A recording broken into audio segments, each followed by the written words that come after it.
तो लाइव कर दीजिए. I am waiting for last 10 minutes.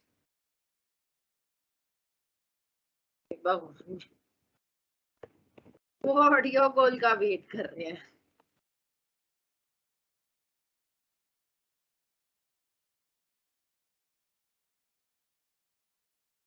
Good afternoon everyone. So we were doing the division but obvious, and today we are supposed to do the aggregate demand and aggregate supply, the last topic for the revision, and GDP and GDP in the short run and long run. एक query है मेरे पास negative supply shock की. बच्चे वो मैं अभी साथ ही कराऊंगी, उसी में ही है टॉपिक में. ठीक है. अगर और क्वेरी है तो पहले ही टाइप कर दो, सो दैट मैं लेक्चर के एंड तक वेट नहीं करनी पड़े और साथ साथ बेसिकली पूरा हो जाएगा. Right. So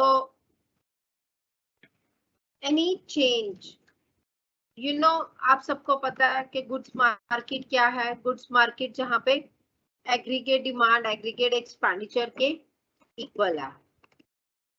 aggregate demand is equals to C plus G. अगर नेट एक्सपोर्ट्स गिवन है तो नेट एक्सपोर्ट्स भी. Aggregate expenditure is equals to, so basically the income, basically what we are going to find out that कि जहां पे aggregate demand, अब हमने क्या करना है, इसको ड्राइव करना है. किसकी हेल्प से? we want to have to drive aggregate demand curve with the help of the ISLM curve. but before that मैं एक छोटा सा टॉपिक आपको बताना चाहूंगी. वैसे तो वो एज इट इज सिलेबस में नहीं था, but somehow I found that कि मुझे ये एक बहुत छोटा सा माइनर से टॉपिक है, तो कई बार क्वेश्चन आ सकता है ऑन शॉर्ट नोट्स. तो आई थॉट कि मैं आपको टाइम तो मैं करवा ही देती हूँ. Right. So this is the interest rate and this is the income level. Right. Now because of, let's suppose, increase in the government expenditure, but ये चीज सिर्फ increase in the government expenditure से होगी. IS1 ये क्यों बना है? Because government expenditure जो है वो इंक्रीज कर गया. राइट.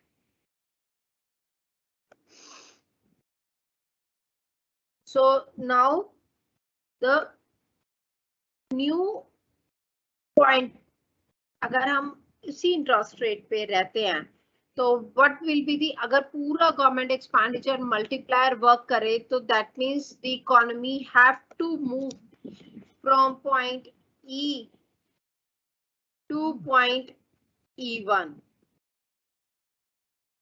गवर्नमेंट जो अगर जो इकोनॉमी है वो पूरी तरह से वर्क करे, इकोनॉमी जो है वो पूरी तरह से काम करे, तो उस गवर्नमेंट एक्सपेंडिचर अगर पूरा अपना इफेक्ट शो करे तो दैट मींस कितनी इनकम इंक्रीज होती? OY से OY1. Right. So if interest rate increases coming to this point, now interest rate से पहले एक चीज बताती हूँ कि दिस गवर्नमेंट एक्सपेंडिचर, ये जो increase in the government expenditure हुआ है, इन दैट केस हमारी जो प्राइवेट एक्सपेंडिचर पे इम्पैक्ट पड़ा है उसको हम बोलते हैं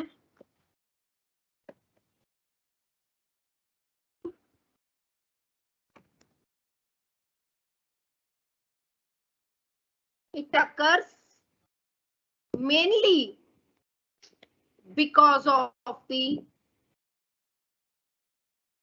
means in decline in the private investment due to increase in the government. ठीक है.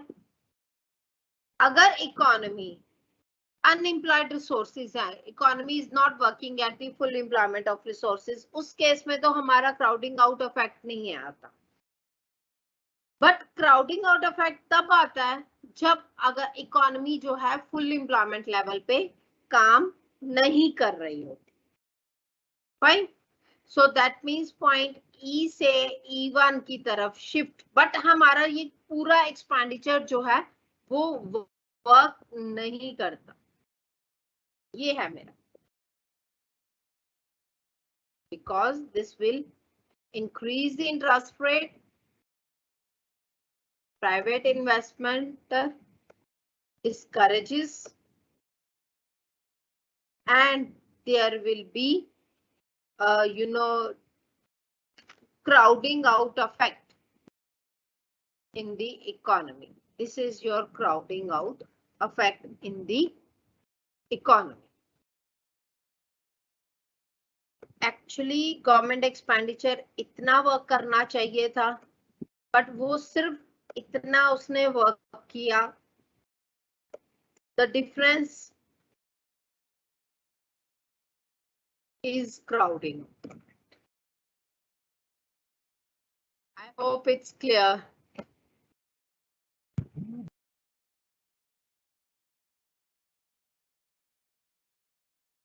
Okay, so ये बहुत कई स्मॉल क्वेश्चंस आते हैं ना, छोटे छोटे दी स्मॉल टॉपिक में, उसमें सिर्फ ये बेसिकली एक छोटा सा टॉपिक समटाइम्स, वैसे इतना इम्पोर्टेंट नहीं है बट फिर भी sometimes they can ask you.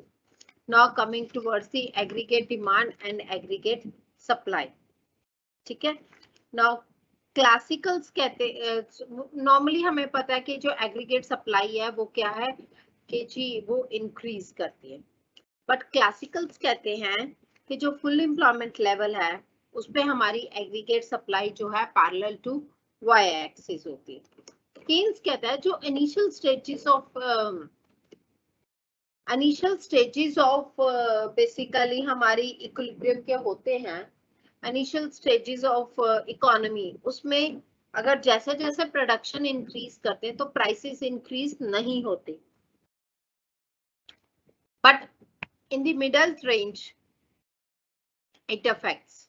ठीक है, सो इनिशियली जैसे आउटपुट इंक्रीज होती है उस टाइम पे हमारी प्राइसेस में कोई खास इम्पैक्ट नहीं पड़ता, बट यहाँ पे as income increases prices will also increase. Now now after when we have fully employed of all the resources, तो उस केस में ये parallel to y axis हो जाता है। This is the classical range of aggregate supply, this is the Keynesian range, and this is the intermediate range. ठीक है, this is the short run aggregate supply curve of the economy. Now aggregate supply shocks, किसी ने question भी पूछा इस पे। Now if input rises and if input prices rises and the productivity जो है उससे decrease हो रही है because of like increase in the input prices, या productivity of the labor decreases, उस केस में हमारा जो एग्रीगेट सप्लाई है वो बेसिकली लेफ्टवर्ड शिफ्ट हो जाता है।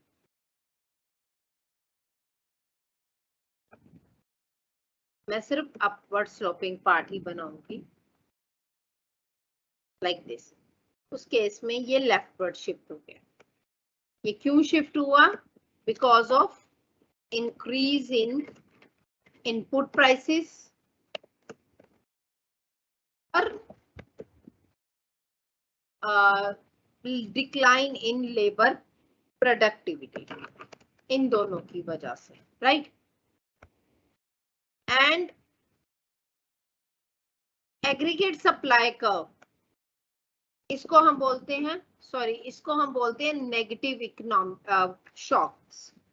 ठीक है, ये है मेरे पॉजिटिव। जो चीज इंक्रीज कर रही है वो पॉजिटिव होगी, जो चीज डिक्लाइन करेगी वो नेगेटिव होगी।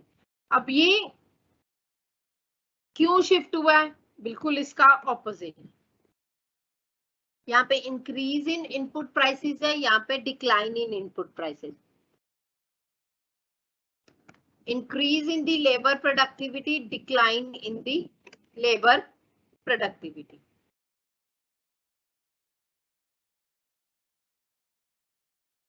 ठीक है, सो ये नेगेटिव एग्रीगेट सप्लाई शॉक, ये पॉजिटिव ये वाला पॉजिटिव। ठीक है, सो इक्विलिब्रियम कहाँ पे है? Aggregate demand is equals to aggregate supply. This is aggregate and ये नॉर्मल अगर हम बना रहे हैं ना, नॉर्मल में कोई प्रॉब्लम नहीं है कि एग्रीगेट सप्लाई में आपने सिर्फ अपवर्ड स्लोपिंग पार्ट दिखा दिया। बट अगर हमें कुछ एक्सप्लेन करना है, जैसे इन्फ्लेशनरी इम्पैक्ट एक्सप्लेन कर रहे हैं, तो उस केस में एग्रीगेट सप्लाई कर्व की तीनों रेंजेस बनेगी। ठीक है, अब आते हैं एग्रीगेट डिमांड के शॉक पे। अगर मॉनेटरी पॉलिसी या फिस्कल पॉलिसी एक्सपेंशनरी है, जिससे आपकी मनी सप्लाई इंक्रीज हो रही है इकोनॉमी में, वो चीज क्या है? Positive aggregate demand shocks. ठीक है, अगर पॉजिटिव एग्रीगेट डिमांड शॉक्स हैं तो प्राइस भी इंक्रीज होता है और आउटपुट भी। Similarly aggregate demand, negative aggregate demand shocks क्या होते हैं कि जिसकी वजह से हमारी प्राइसेस भी कम हो और सप्लाई भी कम हो। यू कैन से क्या कहते हैं इसको, रीजन क्या है कि मनी सप्लाई डिक्रीज कर दी, गवर्नमेंट ने बेसिकली इंटरेस्ट रेट बढ़ा दिए, या कुछ इंटरेस्ट रेट, या कोई गवर्नमेंट ने टैक्सेस ज्यादा लगा दिए, मींस कॉन्ट्रैक्शनरी फिस्कल पॉलिसी या कॉन्ट्रैक्शनरी मॉनेटरी पॉलिसी, जो कि हमारे नेगेटिव एग्रीगेट डिमांड शॉक्स देती है। आई होप इट्स क्लियर।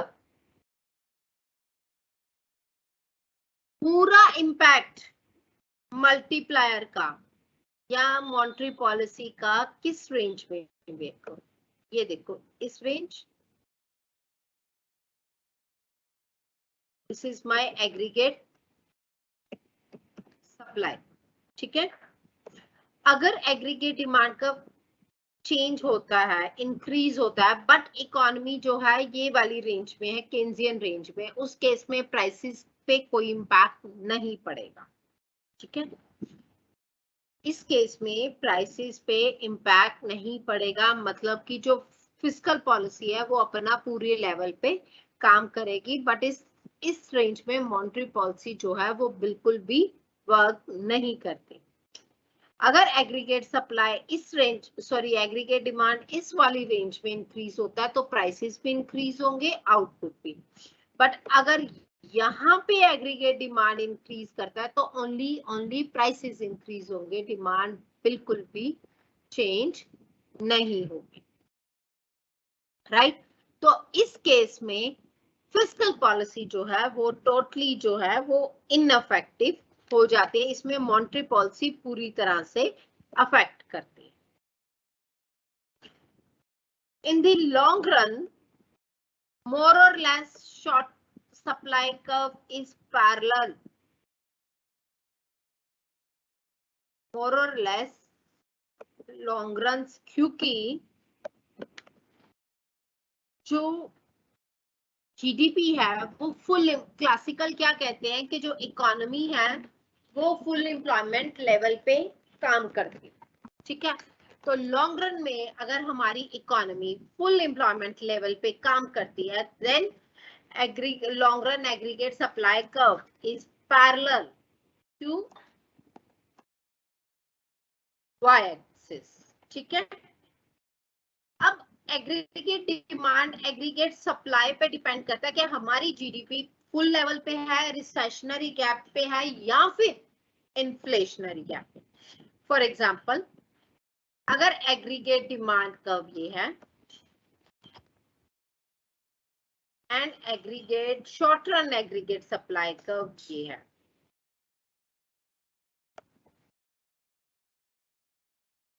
अब देखो ये क्या है, ये मेरी पोटेंशियल जीडीपी है,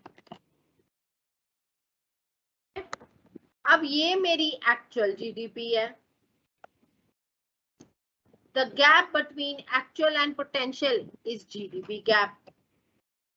ठीक है, ये मेरी पोटेंशियल जीडीपी है, ये मेरी एक्चुअल जीडीपी है, ये एक तरह से फुल एम्प्लॉयमेंट लेवल पे काम करती है, ये मेरी एक्चुअल जीडीपी है। पोटेंशियल ज्यादा है एक्चुअल से, पोटेंशियल जीडीपी ज्यादा है एक्चुअल से, तो इस डिफरेंस को हम क्या कहेंगे, रिसेशनरी गैप। आई रिपीट, अगर पोटेंशियल जीडीपी पर जीडीपी गैप क्या होता है, actual GDP potential GDP minus actual GDP. अगर जीडीपी गैप अगर एक्चुअल ज्यादा है, सॉरी एक्चुअल कम है, पोटेंशियल ज्यादा है, तो क्या है, recessionary gap. On the other hand,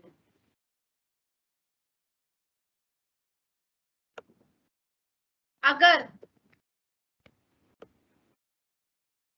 potential ज्यादा है, सॉरी अगर पोटेंशियल कम है,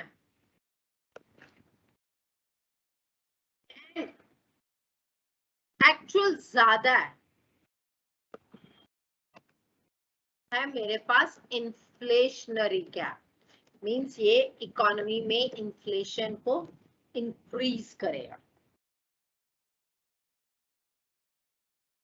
inflationary gap when actual GDP is more than the potential GDP.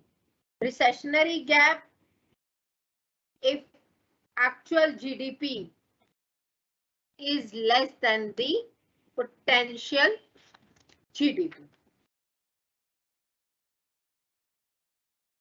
Aarti, I think आपका क्वेश्चन था, आई डोंट रिमेम्बर, बट अगर आप जिसका भी क्वेश्चन था नेगेटिव और पॉजिटिव एग्रीगेट सप्लाई शॉक, तो प्लीज बता दो कि आपको क्लियर हुआ कि नहीं।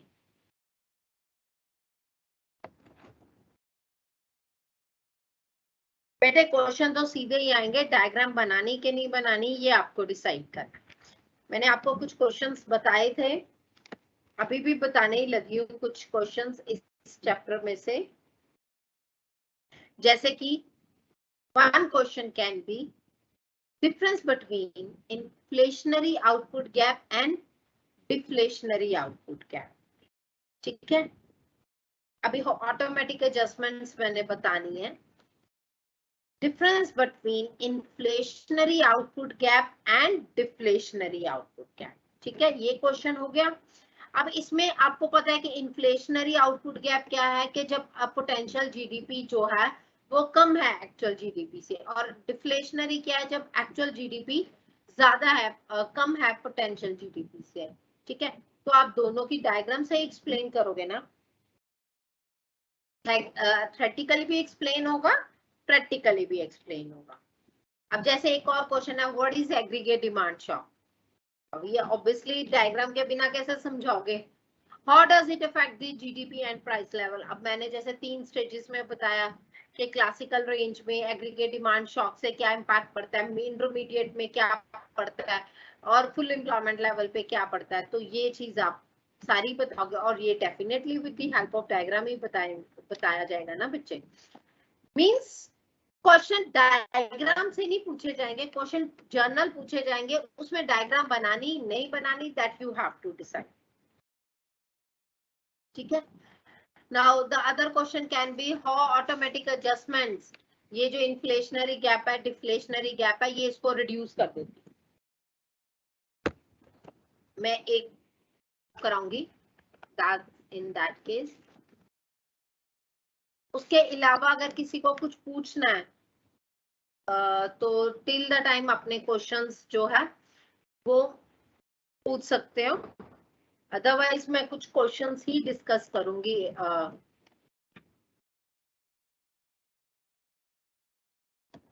बच्चे मैंने लास्ट क्लास में एक क्वेश्चन पेपर सेंड किया था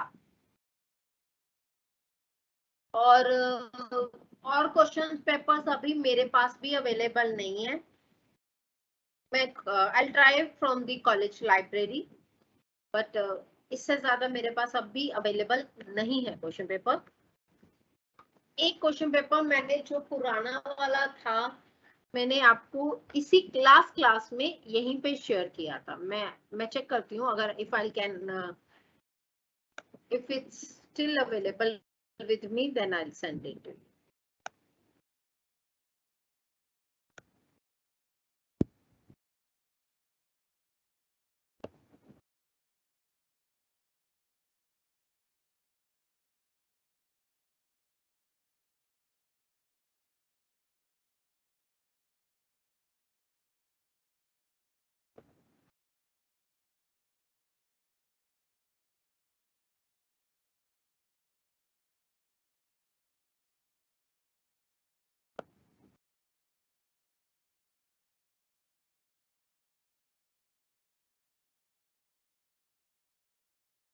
Give me a second.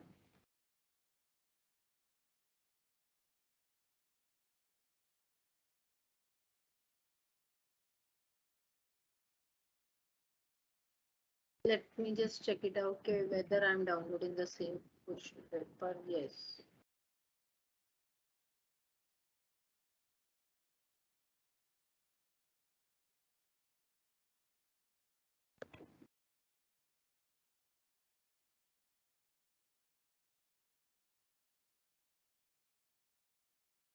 ये क्वेश्चन पेपर मैंने लास्ट क्लास में भी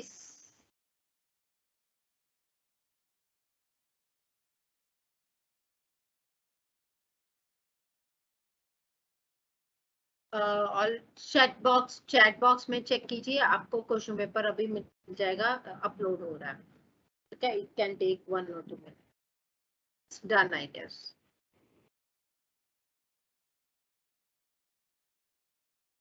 सो आप उसको एक क्वेश्चन पेपर तो आपको मैंने प्रोवाइड कर दिया, बट आई ट्राई, अभी मैं कोशिश कर रही हूँ कि क्वेश्चन पेपर्स और मिल जाए।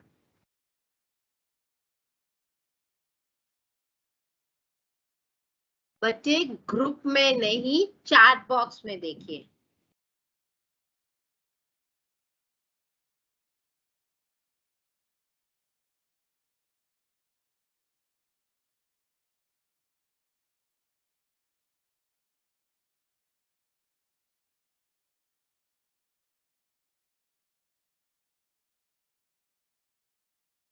न्यूमेरिकल्स आपको, हाँ जी बच्चे, मोस्टली उसी से ही आएंगे, ISLM से ही आएगा।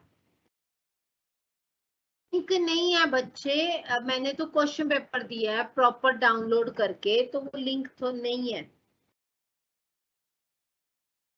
में ही सेंड किया बेटा, just check it out.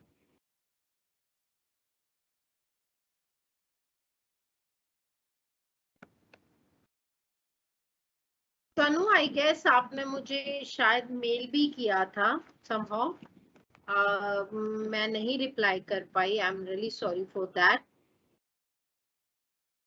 But I will do that.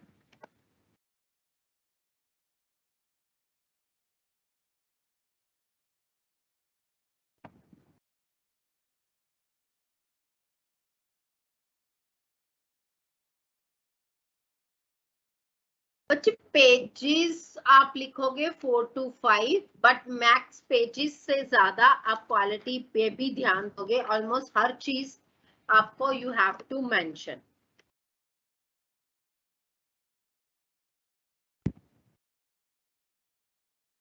एक मिनट में, हाँ बेटा, हाँ बच्चे मेरे से तो सेंड हो चुका है।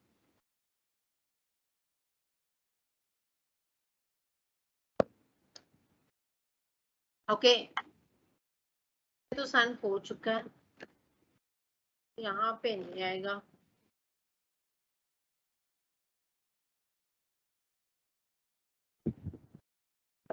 आज है गौतम मेरी last class.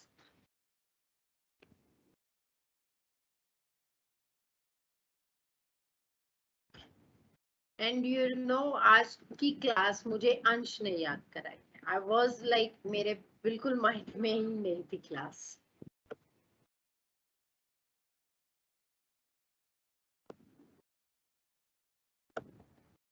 Okay, now how automatic adjustments helps in।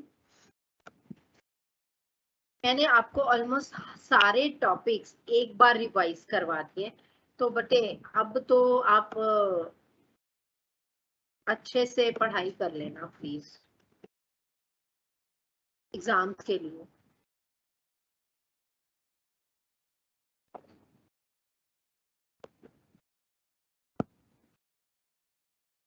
This is long run aggregate supply curve. Now you can see कि यहाँ पे जो है हमारी इकोनॉमी जो है वो इक्विलिब्रियम में, ठीक है। Now let's suppose aggregate demand shocks आते हैं। एग्रीगेट डिमांड शॉक का मीनिंग क्या है? Aggregate demand curve shifts upwards, ठीक है। अगर हम उसी लेवल पे ऑपरेट करते मींस दैट हम जो है बेसिकली इसी लेवल पे काम कर रहे हैं कि हमारा एग्रीगेट सप्लाई का पुराना ही है एंड एग्रीगेट डिमांड जो है, then economy will be here, right. Equilibrium यहां से शॉर्ट रन इक्विलिब्रियम यहां से यहां तक शिफ्ट हो जाएगी। बट अब यहाँ पे क्या है, पोटेंशियल जीडीपी कम है और एक्चुअल जीडीपी ज्यादा है। और पोटेंशियल जीडीपी कम है, एक्चुअल जीडीपी ज्यादा है, तो कौन सा गैप हुआ हमारा? Inflationary gap, right. तो अब उस इन्फ्लेशनरी गैप की वजह से क्या होगा कि जो बेसिकली एग्रीगेट सप्लाई कर्व पे ना प्रेशर पड़ जाएगा। नाउ आउटपुट जो है basically the prices will try like falling down. The firm क्या करेंगी? फर्म जो है वो सप्लाई करना बेसिकली व्हाट विल हैपन। मैं ना यहाँ पे हमारी हाई लेवल ऑफ जीडीपी हो गई, पोटेंशियल जीडीपी कम है। देखो ये है मेरी पोटेंशियल जीडीपी, अब नाउ ये है मेरी एक्चुअल जीडीपी। एक्चुअल जीडीपी ज्यादा है पोटेंशियल जीडीपी से, तो now there is a inflationary gap in the economy. अब जब इन्फ्लेशनरी गैप आया, प्राइसेस हाई हो गए। देखो प्राइसेस जो है इस लेवल से हमारे इस लेवल पे रीच हो गए, राइट। सो प्राइसेस जो है वो इंक्रीज हो गए। So the prices has been increase. Now ये आउटपुट गैप हमारा इन्फ्लेशनरी आउटपुट गैप जो है एग्जिस्ट कर गया। अब जब ये इन्फ्लेशनरी आउटपुट गैप एग्जिस्ट किया तो क्या हुआ कि जो इकोनॉमी है ना उस पे एक प्रेशर पड़ गया। इन्फ्लेशनरी प्रेशर की वजह से प्राइसेस जो है वो हाई हो गए, ठीक है।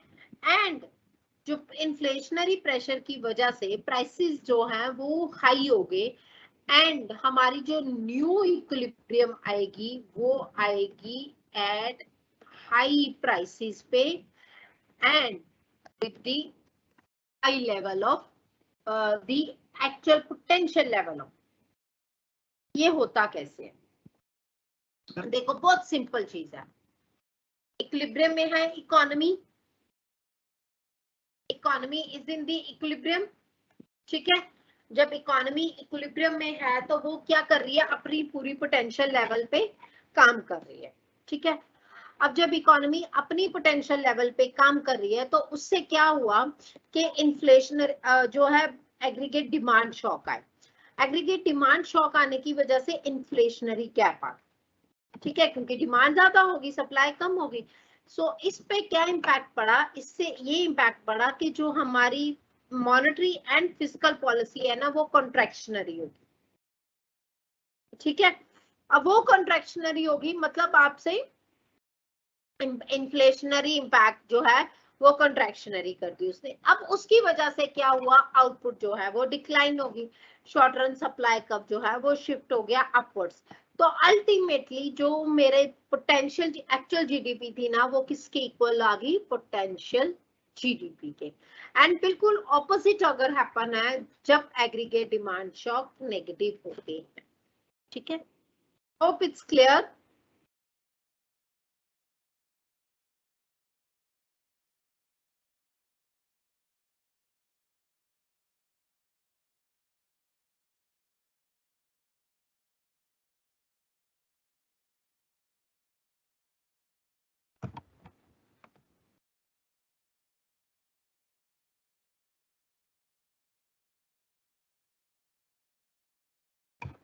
I hope it's clear.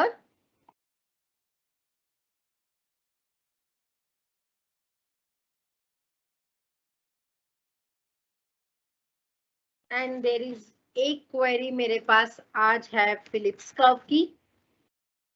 मैं फिलिप्स कर्व को शॉर्ट में एक्सप्लेन करके कर रही हूँ। और इसके अलावा किसी की कोई क्वेरी है तो प्लीज बता दीजिए, क्योंकि इसके बाद मैं फिर कोई और क्वेरी लेने की कंडीशन में नहीं रहूंगी, because you know Phillips curve क्या शो करता है, the relationship between the inflation and unemployment. The relation and unemployment. Now what the actual says, Phillips curve क्या कहता है? Phillips curve कहता है कि there is a inflation rate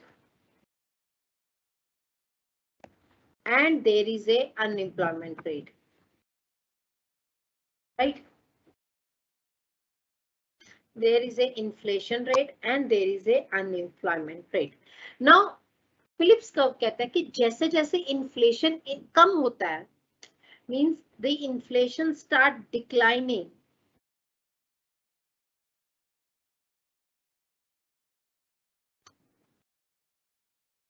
sorry मैं इसको ऑपोजिट वे में एक्सप्लेन करती हूँ। जैसे जैसे इन्फ्लेशन रेट इंक्रीज होता है, अनएम्प्लॉयमेंट रेट कम होना शुरू हो जाता है। ठीक है, so the what there is a inverse relationship between the inflation rate and the unemployment rate. The curve जो है वो इकोनॉमिस्ट ने अपने ही नाम पे दिया है कि उसका नाम था A.W. फिलिप्स, जो कि ब्रिटिश इकोनॉमिस्ट थे, न्यूजीलैंड बॉर्न ब्रिटिश इकोनॉमी। उन्होंने यूके के पे स्टडी की थी यूनाइटेड किंगडम में बिटवीन 1861 टू 1957 में। ठीक है, उस स्टडी में उन्होंने एक्सप्लेन किया था कि जैसे मार्केट में इन्फ्लेशन रेट ज्यादा होता है तो प्रोड्यूसर्स क्या करते हैं, प्रोड्यूसर ज्यादा काम करना शुरू कर देते हैं। प्रोड्यूसर जब ज्यादा काम करते हैं तो उस केस में बेसिकली दे डिमांड, क्योंकि उनको प्रॉफिट ज्यादा होता है, तो जितना प्रॉफिट ज्यादा होता है बेसिकली जितना प्रॉफिट ज्यादा होता है उतने ही लोग जो है वो काम करते हैं। वो द मींस आउटपुट जो है इंक्रीज करने के लिए लेबर की डिमांड इंक्रीज होती है, लेबर इंक्रीज होती है, एम्प्लॉयमेंट इंक्रीज होती है। इसी वजह से जितना इन्फ्लेशन रेट ज्यादा होता है उतना ही अनएम्प्लॉयमेंट रेट बेसिकली कम होता है। This is the short run Phillips curve. ठीक है, लॉन्ग रन में लॉन्ग रन फिलिप्स कर्व जो है वो पैरेलल होता है वाई एक्सिस को। This is the long run Phillips curve. अब ये पैरेलल क्यों होता है, लॉन्ग रन फिलिप्स कर्व क्यों पैरेलल होता है? लॉन्ग रन फिलिप्स कर्व इसलिए पैरेलल होता है बिकॉज वो कहते हैं कि जो शॉर्ट रन में जो फ्लक्चुएशंस आती हैं ना, वो इम्पैक्ट करती हैं, क्योंकि फुल एम्प्लॉयमेंट लेवल पे इकोनॉमी काम करती है, नेचुरल रेट ऑफ एम्प्लॉयमेंट पे इकोनॉमी काम करती है। तो जो कि नेचुरल रेट ऑफ एम्प्लॉयमेंट तो हमारा कांस्टेंट रहता है।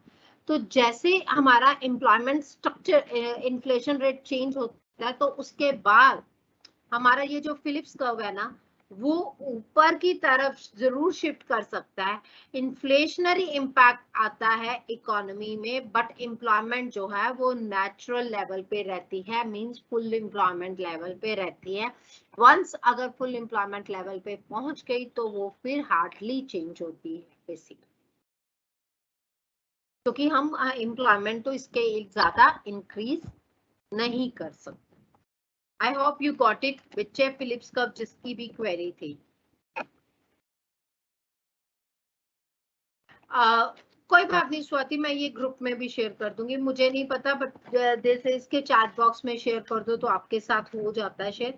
हाँ ये हो सकता है कि आप क्लास एंड करोगे ना, आपको बाहर आपके जो उसमें दिखेगा स्क्रीन पे, या फाइल्स ऑप्शन होगा आपके इसमें क्या कहते हैं इसके टीम्स में, उसमें देखना, उसमें पक्का मिल जाएगा either in the files option और now there are few questions जो मैं आज आपको डिस्कस करना चाह रही थी। I just tell you the first,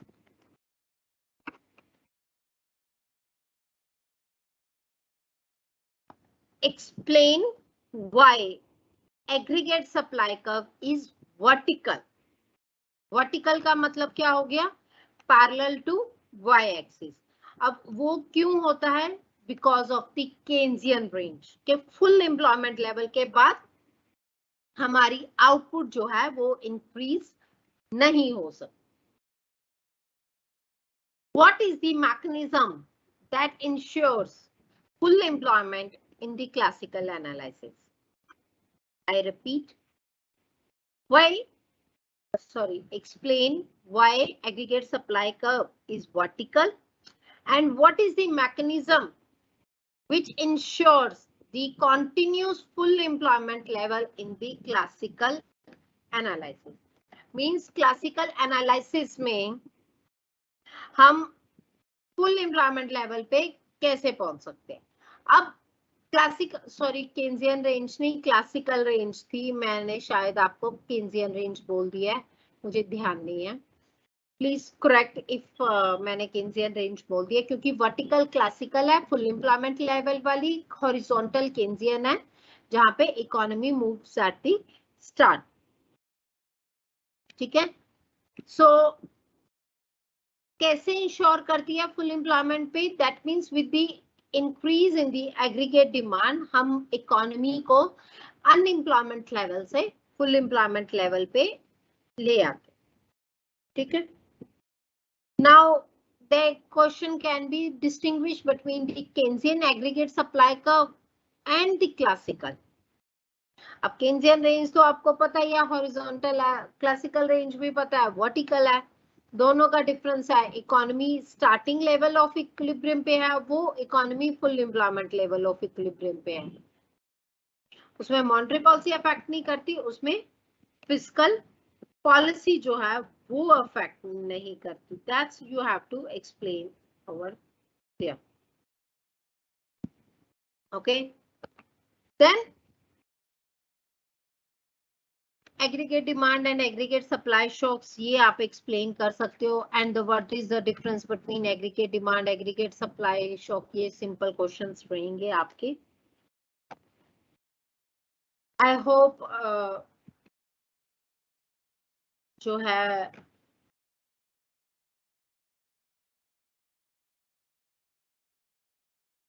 खुशबू बेटा कौन सी डिसइक्विलिब्रियम की बात कर रहे हो बेटा,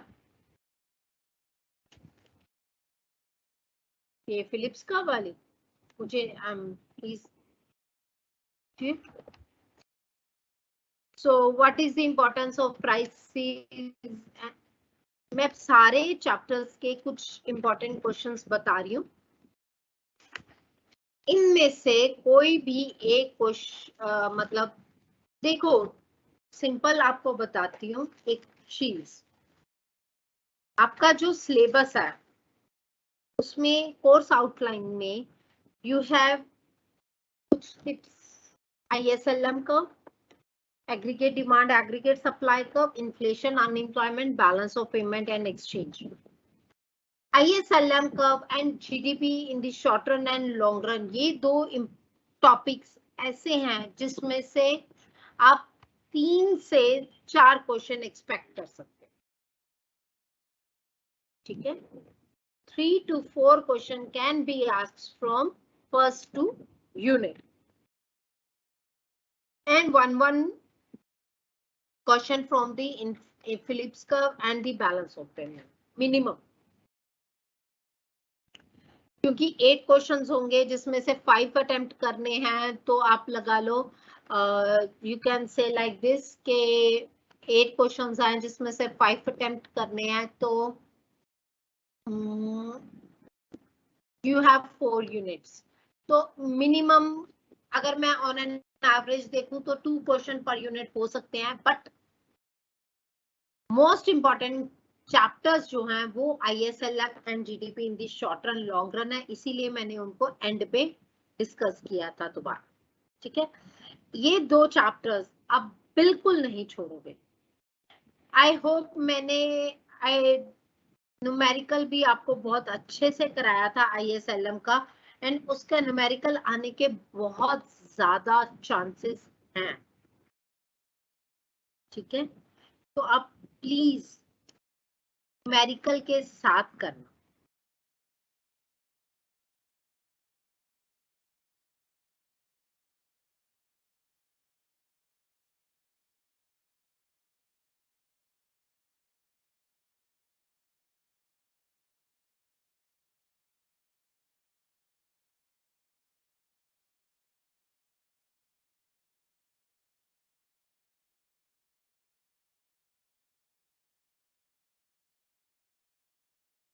बच्चे ये एक दो टाइप के चैट बॉक्स होंगे। ये तो क्वेश्चन आंसर जो है हम चैट कर रहे हैं, तो वो है क्वेश्चन आंसर से, लाइव इवेंट से, राइट।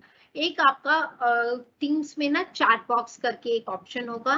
अगर टीम्स में आपका चैट बॉक्स ऑप्शन नहीं आ रहा, तो आप उसमें टीम्स में ना सर्च करना, आपको फाइल, हाँ टीम्स में आपको फाइल्स ऑप्शन जरूर मिलेगा, और उस फाइल ऑप्शन में ये आपको क्वेश्चन पेपर 100% मिलेगा,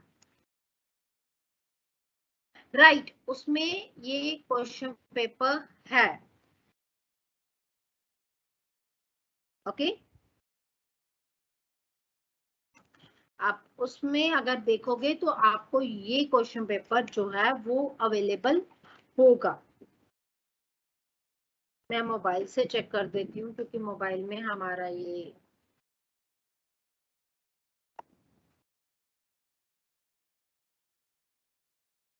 मैं एक मिनट, एक चीज आई गॉट इट,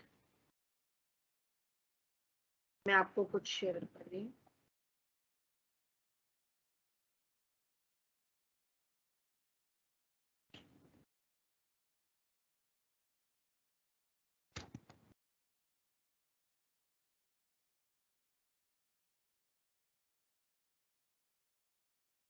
हाँ से देखो, शायद आपको you can get some.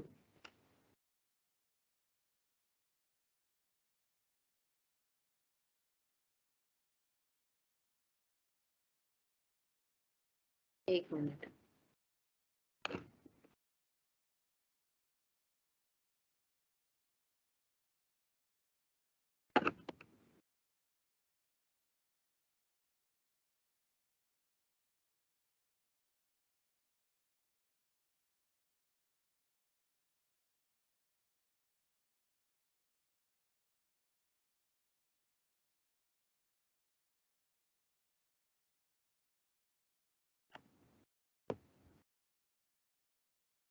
Just you will get this in a moment।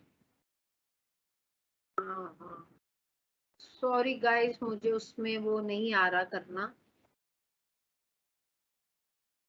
But इसमें फॉरेन एक्सचेंज मार्केट थी। आपको मैंने derivation of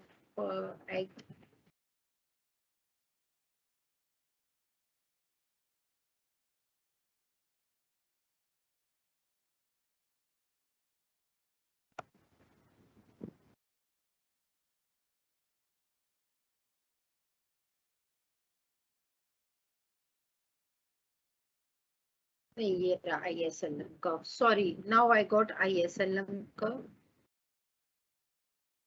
I don't know. आप लिंक में देखना, you will get some notes जो मैंने आपको दिए हैं, उसमें मैं कुछ और बाद में अपलोड भी कर दूंगी, पूछ के कैसे अपलोड होना है।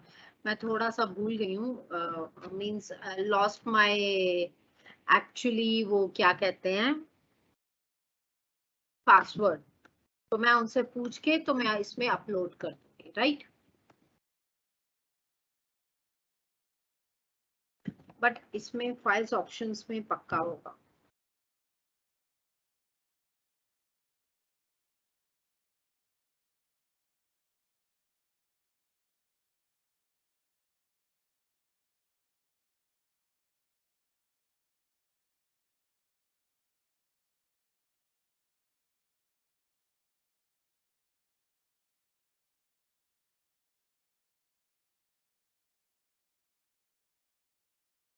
Now this is IS curve and this is LM curve. This is my equilibrium. Now let's suppose हमारी इकोनॉमी इस लेवल पे है, ठीक है। अब now this is a disequilibrium point. Now how the economy will move? यहाँ ये point जो है, आप देखो LM कर्व के लेफ्टवर्ड्स है और IS कर्व के राइट साइड पे। So that means investment saving से ज्यादा है, उसके लिए हमें रेट ऑफ इंटरेस्ट डिस्करेज करना पड़ेगा,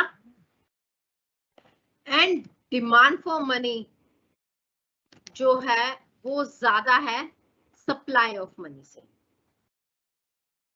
ठीक है। तो उसकी वजह से ये फर्दर चेंज, ठीक है। उसके बाद movement from this place and this and this and how we get the equilibrium back. Now देखो ये होता क्यों है, हम यहां से डायरेक्ट इस पॉइंट पे नहीं पहुंच सकते, हम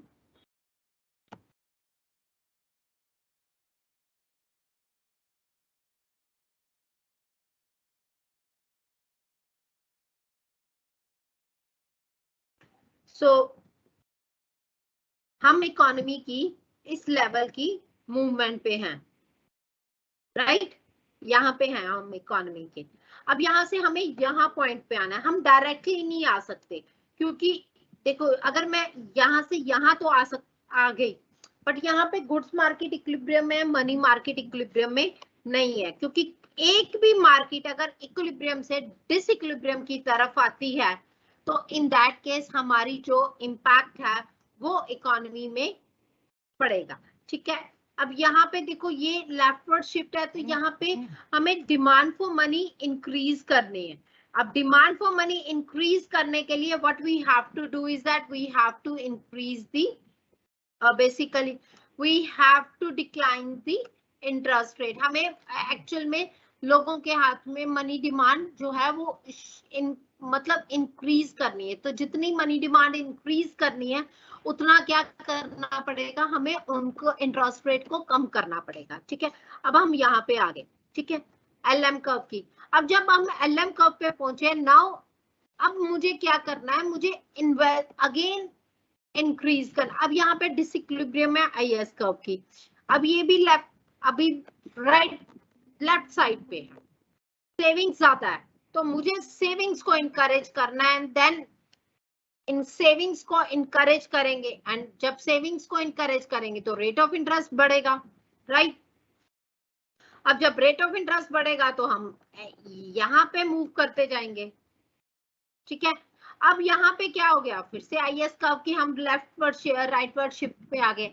अब जब IS कर्व की राइटवर्ड शिफ्ट पे आए तो फिर प्रॉब्लम हुई हमें, बिकॉज यहाँ पे IS कर्व इक्विलिब्रियम में नहीं है। अब यहाँ पे डिमांड फॉर मनी बेसिकली, अब यहाँ पे क्या है, ये राइटवर्ड पे है, मींस सेविंग ज्यादा इन्वेस्टमेंट से।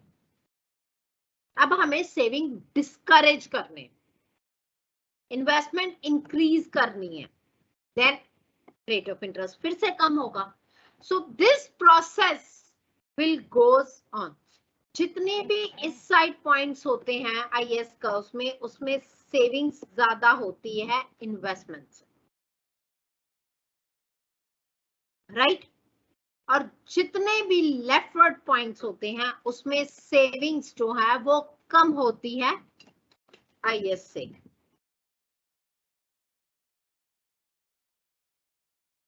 Fine.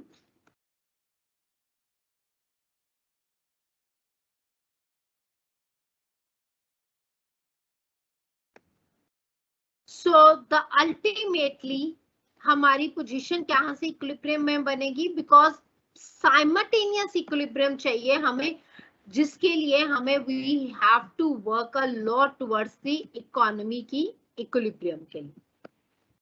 I hope it's understood.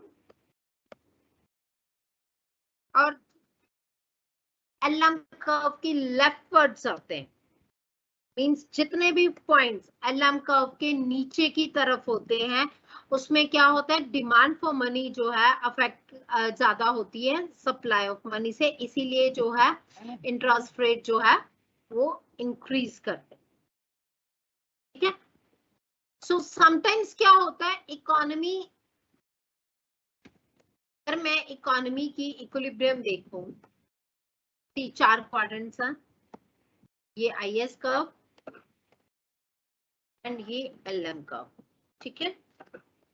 सो यहाँ से हम यहाँ आए, यहाँ से यहाँ आए, यहाँ से हम यहाँ आ सकते हैं, और इधर से हम इधर आए और इधर आ सकते हैं। ठीक है। बट आएंगे हम सर्कुलर मूवमेंट में, हम ये नहीं है कि हम दूसरी मूवमेंट में आ जाएं, बट आएंगे हम सर्कुलर मूवमेंट से। Got it?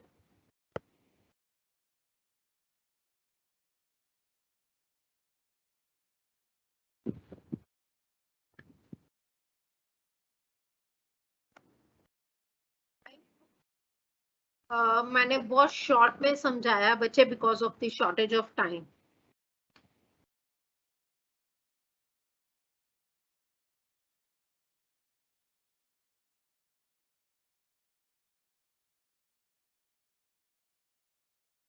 हमेशा राइटिंग आंसर पेपर की, थैंक यू गौतम, आपने बहुत अच्छा क्वेश्चन पूछा है। सबसे पहले टॉपिक को इंट्रोड्यूस करते हैं, कोई भी क्वेश्चन आए, explain the goods market, money market, equilibrium market. पहले गुड्स मार्केट एक्सप्लेन करोगे शॉर्ट में, मनी मार्केट एक्सप्लेन करोगे शॉर्ट में, उसके बाद इक्विलिब्रियम आएगी आईएसएलएम कर्व से, या जो भी आगे फर्दर क्वेश्चन पूछा गया होगा। फॉर एग्जांपल उन्होंने पूछा कि आईएस कर्व ड्रॉ करो, डेरिवेशन ऑफ आईएस कर्व, तो आप फिर गुड्स मार्केट इक्विलिब्रियम से आईएस कर्व ड्रॉ करोगे, एंड जो भी पूछा गया, एंड लास्ट में कंक्लूजन जरूर देना।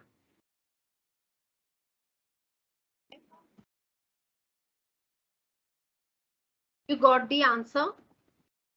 इंट्रोडक्शन, जो भी क्वेश्चन पूछा गया, एंड लास्ट में कंक्लूजन। खुशबू, आपको क्लियर हो गया आईएसएलएम?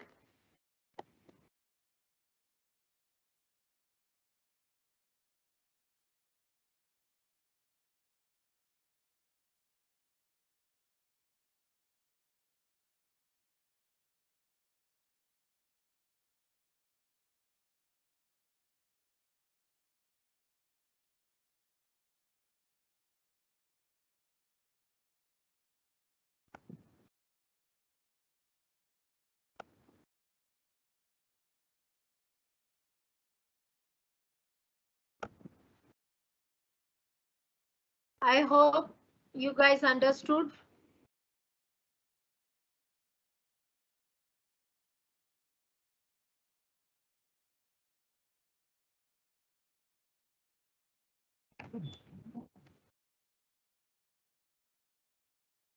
Yes, guys. बच्चे क्वेश्चन पेपर, क्वेश्चन कुछ भी हो, ज्यादा डिफिकल्ट नहीं होते हैं, सब कुछ आता होता है आपको। ठीक है। आपको हर चीज आती होती है, सिर्फ ध्यान देना होता है क्वेश्चंस है क्या। अगर आपने पढ़ा है, अगर आपने अच्छे से पढ़ा है तो कोई प्रॉब्लम नहीं होगी, आई एम 100% श्योर। आप 2 यूनिट बहुत अच्छे से रेडी करो, आईएसएलएम वाला एंड जीडीपी वाला, शॉर्ट रन लॉन्ग रन वाला, ये दोनों यूनिट बहुत अच्छे से प्रिपेयर करो। और उसके बाद जो है जो भी आपको मींस कुछ भी जो भी यूनिट जो भी पढ़ते हो ना बच्चे, उसको 100%, जैसे अगर आप ISLM पढ़े हो उसको 100% पढ़ो, उसमें से कोई छोटी सी भी चीज आपसे मिस नहीं होनी चाहिए। You should have to take care about this, क्योंकि उसमें एक छोटा सा भी क्वेश्चन, 2 मार्क्स का भी क्वेश्चन आपसे छूटना नहीं चाहिए।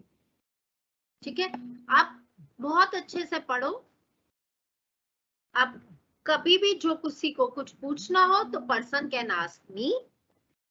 मेल आईडी मैंने आपको पहले भी शेयर किया था, आज भी कर देती हूँ।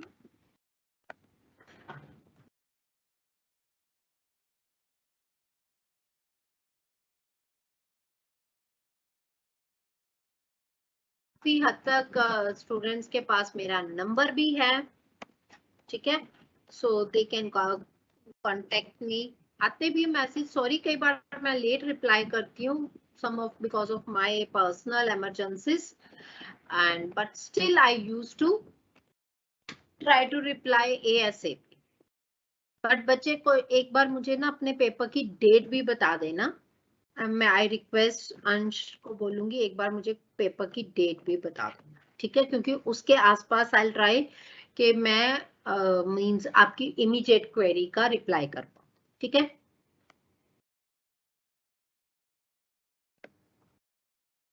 बच्चे पूछने हो तो डाउट पूछ सकते हो आप, मैंने अपना ईमेल आईडी शेयर कर दिया है, व्हाट्सएप नंबर आप सबके पास है, तो आप पूछ सकते हो, ठीक है, नो प्रॉब्लम एट ऑल।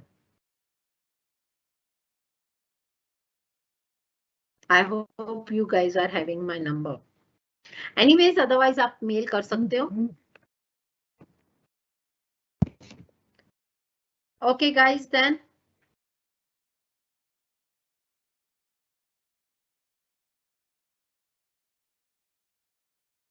ठीक है, okay guys take care, all the best. I hope you will do best in your, you will give your best in your exam.